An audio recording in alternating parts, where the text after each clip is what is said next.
15 of the nation's most elite doctors stared at the monitors, their faces grim.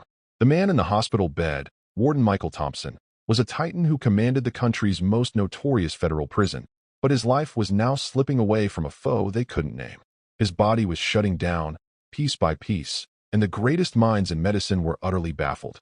Then, from a cell inside the very prison the warden ran, an inmate scribbled 5 words on a contraband note. He was a disgraced veterinarian, a man the warden himself had put away, yet he saw the one thing the doctors had missed. His discovery would not only expose the cure, but unravel a secret hidden within the warden's own home.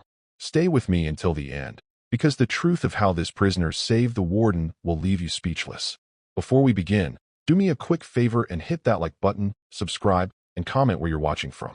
Now, let's get into the story. Warden Thompson had been a man of granite, carved from discipline and routine. At 62, he still started every day with a 3-mile run and ended it by personally signing off on every major report from the Federal Correctional Institution, Ashland. Now, he struggled to recognize his own wife. Dr. Evelyn Reed addressed her team in the hallway, her voice low and tense. We're looking at systemic organ inflammation with no identifiable cause. His immune response is in hyperdrive, but it's fighting a ghost. The financial cost of these exotic tests is astronomical, yet we're no closer to an answer. Inside the room, the warden's wife, Eleanor, held her husband's limp hand. She looked up at Dr. Reed, her eyes pleading. Just a month ago, he was landscaping our backyard, she said, her voice trembling. He was strong. This thing, it came out of nowhere. One day he was complaining about a strange rash on his hands. The next he was forgetting my name. She painted a picture of a man full of life, a man who loved his home, his garden, and above all, Buster, their 10-year-old golden retriever. She saw a beloved husband fading away. The doctors saw a medical anomaly. And as the whispers of the Iron Warden's mysterious decline echoed through the prison grapevine, one inmate heard the description of the symptoms and felt a cold, familiar dread creep up his spine. Inmate number 734, known in his former life as Dr. Ben Carter, sat in the dusty corner of the prison library.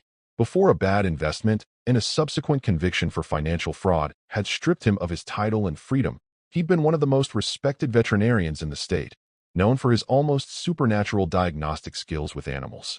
He was reading an old medical journal, more out of habit than interest, when 2 guards passed by, their conversation a low murmur. I heard from my cousin at Johns Hopkins, one guard said. They're totally lost. Said it started with a strange rash on the warden's hands, then crippling joint pain. Ben Carter froze, the words hitting him like a physical blow.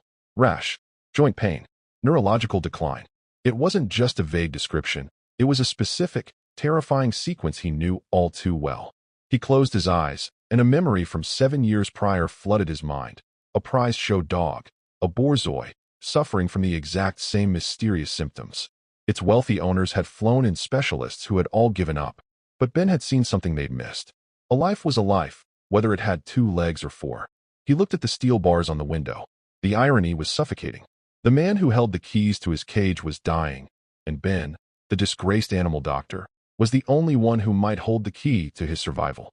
Getting a message out of a federal prison is like trying to stop the tide with a teacup.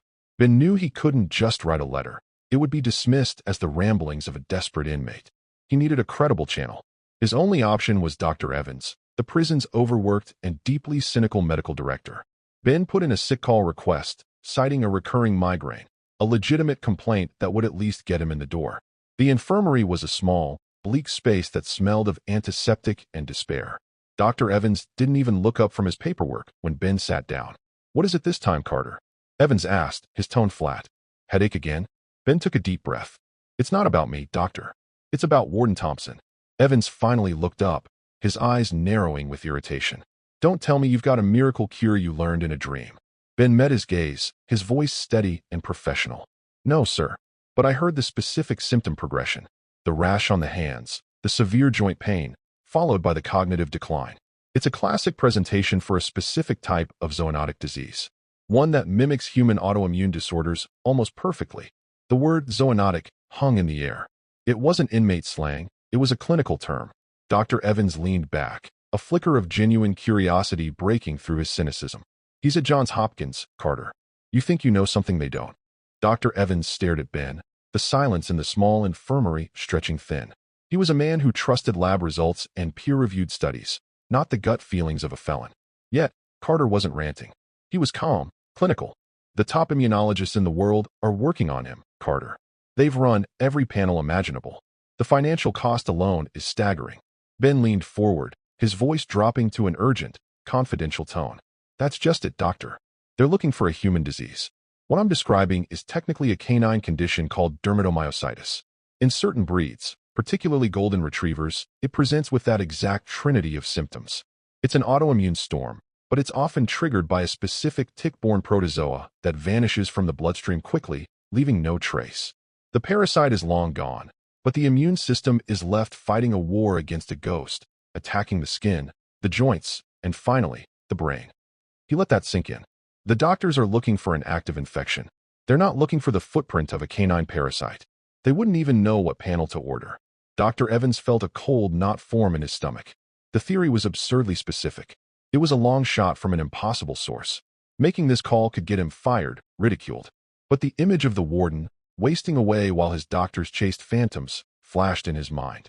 He picked up his desk phone, his hand hesitating for a second before he began to dial the main line for Johns Hopkins.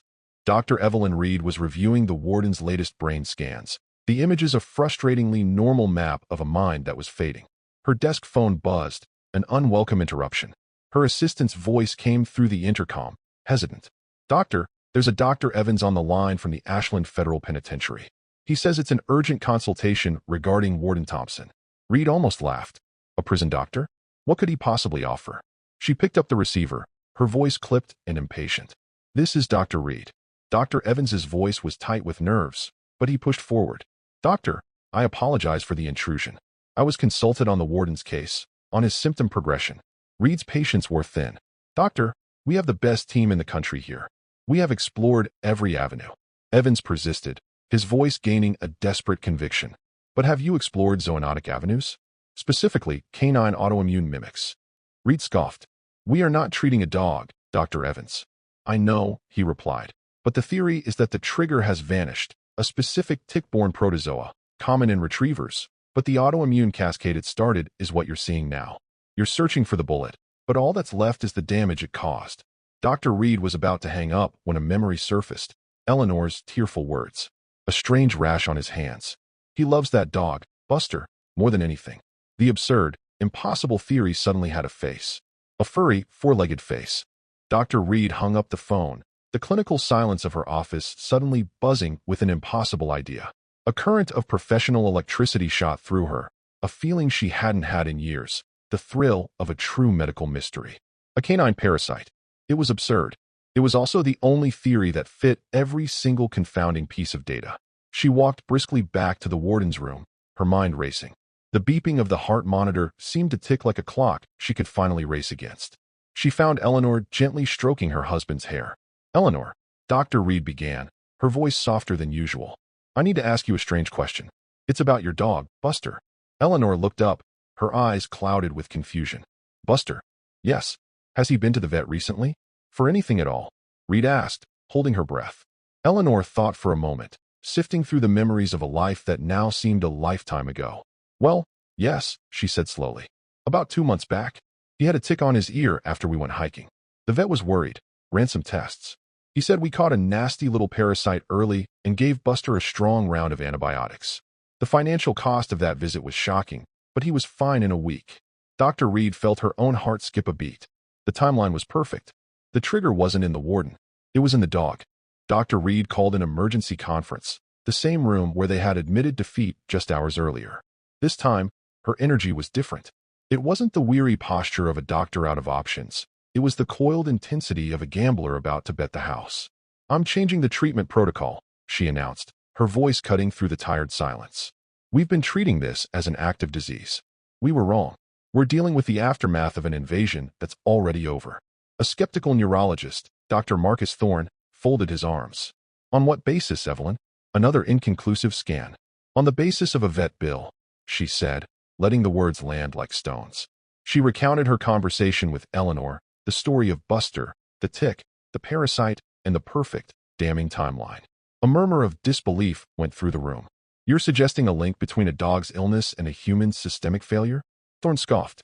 The liability, the sheer improbability. The alternative is a funeral. Reed retorted, her voice a whip crack. His body is a battlefield where the army is still fighting even though the enemy has gone home. We can't kill a ghost, but we can order the army to stand down.